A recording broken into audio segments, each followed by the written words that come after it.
Hello friends, இன்றைக்கு இந்த வீடியோவில் பிஎம் கிசான் சம்மான் நிதி திட்டத்தோட 17வது தவணை குறித்து ஒரு முக்கியமான அப்டேட் கொடுத்துருக்காங்க. அது என்ன அப்படிங்கிறத இந்த வீடியோவில் டீட்டெயில்டாக பார்க்கலாம். மத்திய அரசு விவசாயிகளுக்காக விவசாயத்தின் உற்பத்தியை பெருக்கவும் விவசாயிகளின் வருமானத்தை அதிகரிக்கவும் பல்வேறு விதமான முயற்சிகளை செஞ்சுட்டு வராங்க. அந்த வகையில் விவசாயிகளுக்கு வருடத்திற்கு 6000 ரூபாய் பிஎம் கிசான் சம்மான் நிதி தொகையாக வழங்கிட்டு இருக்காங்க. இதுவரை இந்த திட்டத்தில் 16 தவணைகள் வழங்கப்பட்டது.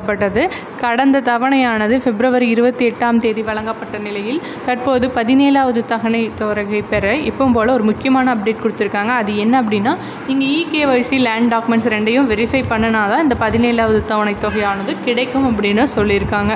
ஸோ இதனால் 17வது தவணை தொகையானது வரும் ஜூன் டு ஜூலை மாதங்களில் கிடைக்கும் அப்படின்னு சொல்லியிருக்காங்க. ஸோ இதுக்கான ஸ்டேட்டஸை நீங்கள் பிஎம் கிசான் வெப்சைட்லேயே தெரிஞ்சுக்கலாம். இதில் ஏதாவது டவுட்ஸ் இருந்தால் ஹெல்ப்லைன் நம்பருக்கு கால் பண்ணியும் தெரிஞ்சுக்க முடியும்.